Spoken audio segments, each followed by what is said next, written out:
जय श्रीराम, जय श्रीराम, जय जय श्रीराम, जय श्रीराम।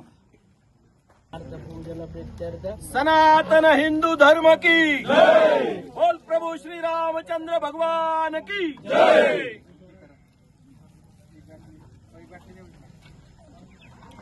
नगर महानगरपालिकेचं असणारं गंगा उद्यान, या उद्यानामध्ये मोठ्या संख्येमध्ये नागरिक असतील, बालक असतील किंवा ज्येष्ठ नागरिक असतील, हे सगळे उद्यानामध्ये सकाळी असेल किंवा सायंकाळच्या फिरायला येतात. पण आज एक अत्यंत वेगळा प्रकार, धक्कादायक प्रकार हाच कुठंतरी जनतेसमोर आलेला आहे की तो या ठिकाणी सामूहिकरित्या नमाज पठणाचा कार्यक्रम आज उद्यानामध्ये चक्क आज पार पडलेला आहे. आणि त्याचा निषेध म्हणून सकल हिंदू समाजाच्या वतीनं आज या ठिकाणी हनुमान चालीसा असेल, भजन असेल किंवा त्या जागेवरती जिथं नमाज पठण झालं, सामूहिक नमाज पठण झालं, तिथं त्याचं भूमीचं शुद्धीकरणाचं देखील तिथं पूजा करण्यात आली आहे.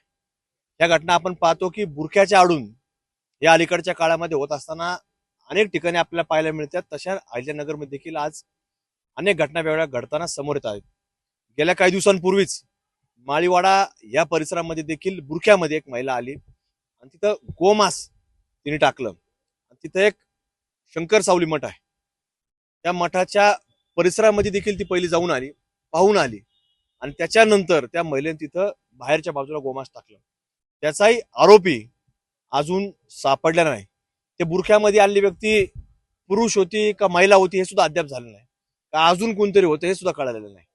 त्यामुळे या घटनेच्या बाबतीमध्ये आपल्याला समोर येत असताना पाहायला मिळतं की बुरखा हटाव आणि देश बचाव अशी एक मागणी करावं वाटते, असा एक प्रश्न आता सर्वांसमोर उपस्थित झालेला आहे. कारण इथं देखील तशी घटना घडली की जाणून बुजून करण्याचा प्रयत्न केला, सामूहिकरित्या असं नमाज पठण करणं खरं तर आपल्याला माहिती आहे की हे कायद्याने बंधन आहे. पण तरी देखील कुठलीही परवानगी नसताना, कुठेही आपल्याला मागणी नसताना इथं कुठेतरी अचानक यायचं.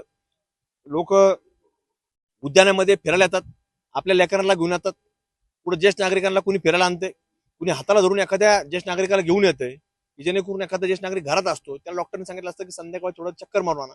तसं येत असताना इथं झुडपांच्या झुडपामध्ये यायचं आणि कुठंतरी इथं आल्यानंतर काहीतरी वेगळं वातावरण तयार करायचं, ज्याच्यातनं इथं लोकच आले नाही पाहिजेत असं वातावरण तयार करताना. कारण आम्ही पाहतो की हळूहळू परिसर खराब करायचा प्रयत्न जो होतोय तो अशाच रीतीने होतोय.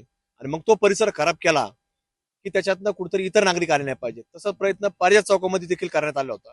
तिथं वेगळं अतिक्रमण करण्यात आलं आणि तिथं एकही माणूस राहिला नाही, तिथं चहा प्यायला यायचा. तिथं काय वेगळा चहा भेटत होता का? असंही काय नव्हतं.